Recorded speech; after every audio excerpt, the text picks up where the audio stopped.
What's up, ladies and gentlemen of YouTube? Boogie2988 coming at your lives again through the power of the internet. And it's Friday night, and I'll just be honest with you. Friday nights, if I'm not dating somebody, I normally just spend it at home with the puppies. But I'm going to try to break that habit. And Saturdays is with my friends. I'll definitely hang out with my friends tomorrow night, especially since it's Memorial Weekend, we're doing the cookout, right? But what I want to do tonight is show you one of the coolest aspects of living in the town I live in. I mean, you guys know I have an arcade in my home, but it's nothing like the arcade I'm about to show you. As I'm driving through the town here, let me say that if you look it up, Fayetteville, Arkansas, the town I live in, is routinely considered one of the nicest small towns to live in, small cities to live in. Population like 100,000, I think. It's a college town. It's got a lot of cool restaurants, a lot of cool theaters, a lot of cool museums and stuff like that. And I think the arcade I'm about to show you is one of the reasons it's considered to be such a nice place, because you'd expect something like this in a bigger place like Dallas or Houston, but it's just strange that it's in such a small area like this.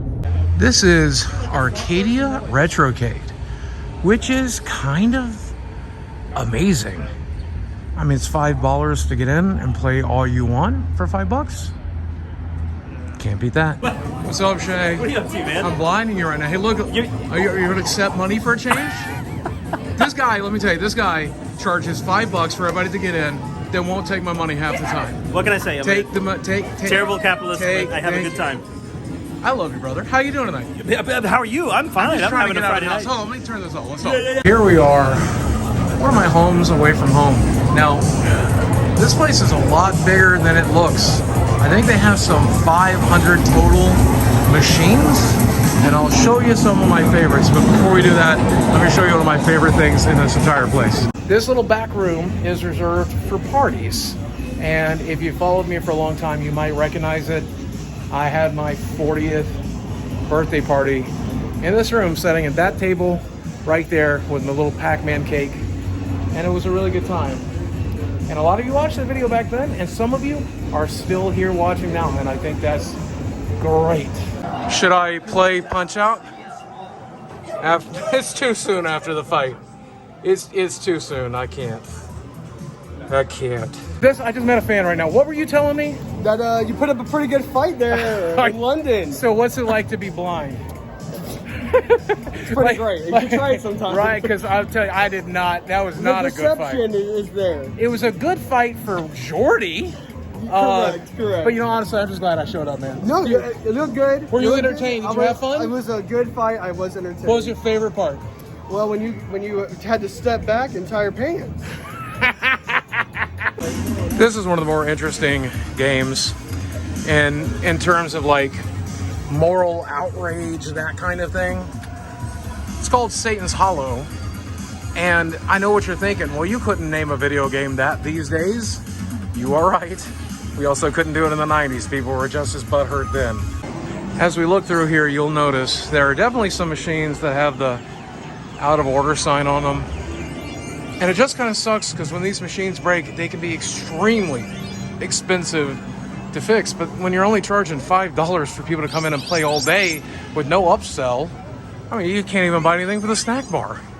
It's kind of impossible to really get everything fixed. I wish there was more people who were knowledgeable of this stuff in the area and had the time and the know-how to fix this stuff for Shay. But he still manages to get by, and I'm proud of him for that. Now, you guys, I'm gonna be honest with you. You got like an 80s feel, but you guys stopped to talk to me. I feel like you've been paying attention to me lately, huh? Oh yeah. 100%. Did you see my fight? What did you think? You did great, man. No, people keep saying that. I got my ass beat. I appreciate that. You gotta be nice. That's all that matters. You kept going. I mean, hell, I will be honest with you. That dude hit like a truck. You ever get hit by a 400-pound man? No, I don't recommend it. Good Lord, much less the official count came out. Yeah. Hit me like 39 times, dude. He was fucking putting in work, man. But I hit him once. According to the official scorecard, that one hit, that was your favorite part of the fight, right? That was the best part. That was my favorite part too. There is a whole other room, for the record. There's just a whole other room in here. He had to double the size of this place to fit all the machines. And if I'm not mistaken, he's still got more machines in storage. I don't have anything to say while I'm walking down this ramp. I just think I look really cool right now in this lighting. And I wanted to show it to you. Don't I look cool? It's like it's 1988 all over again, you know? Except I'm ancient. Speaking of moral panic, there was never anything as angry as a parent was when this game hit home console. I mean, the arcades were expected to be a little dicey back in the day, you know? And the arcade games could definitely be dicey, but once the fatalities for this game made the news, oh, the world changed places. And when this came home to Sega and Nintendo, ooh, look at that. Look at those red pixels. Even though a lot of these machines aren't working, some of these machines I've just never heard of. You know, I have emulators at home. I can emulate these games at home, but I've never heard of Escape from the Planet of the Robot Monsters, or I did hear of Vindicators, but what is Eyes? Eyes? Have you ever played Eyes? Every time I come here, I play track and field, and I'll show you why. Because this game is kind of almost a workout.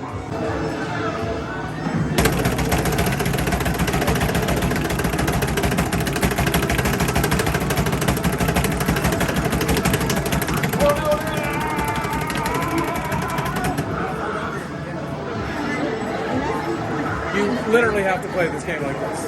That's how it's played, just so you know. I'm just being an asshole. What you gotta do to win.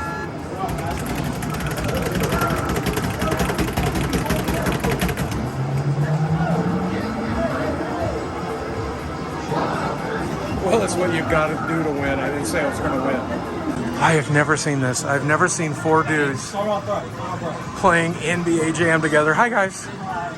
This is amazing. I've never seen four people play NBA Jam at once. This is great. Four hoopers. Now we have it on YouTube forever. So if you've never played Cubert, you should. And let me show you why. Because when you die, not only is there a little clunk on the bottom of the machine, but if you listen closely, you should hear him. Let's see. He swears. I mean, kids in the 80s, we didn't hear a lot of swear words. We ate that kind of thing up.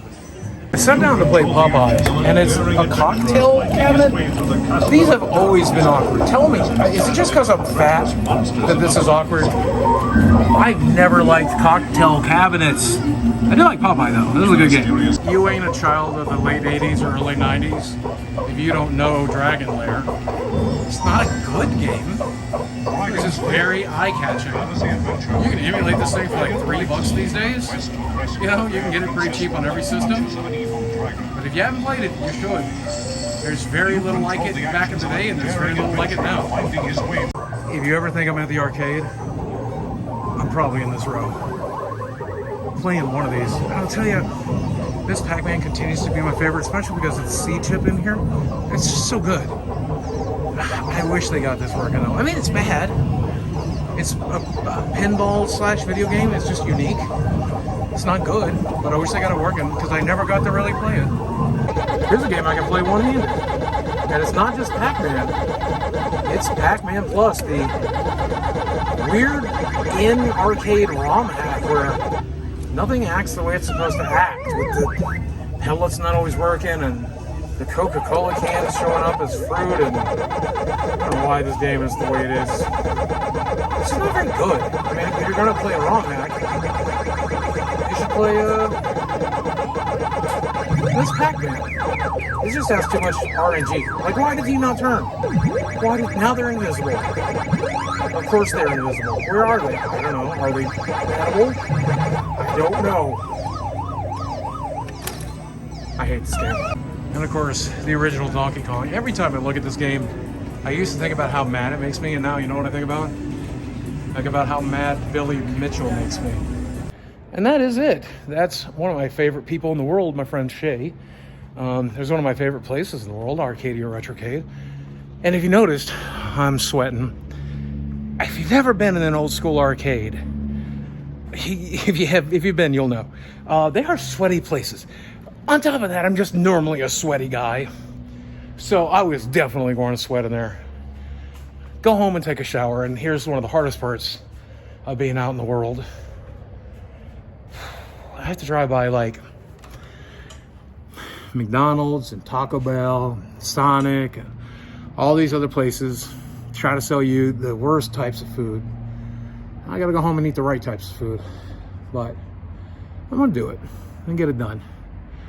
I probably will eat the wrong amounts because I'm definitely hungry today, but gotta do better. Every day's a chance, every day's a battle. No McDonald's today. As always, guys. Thanks for watching. I love you very much, and I will speak with you again. So.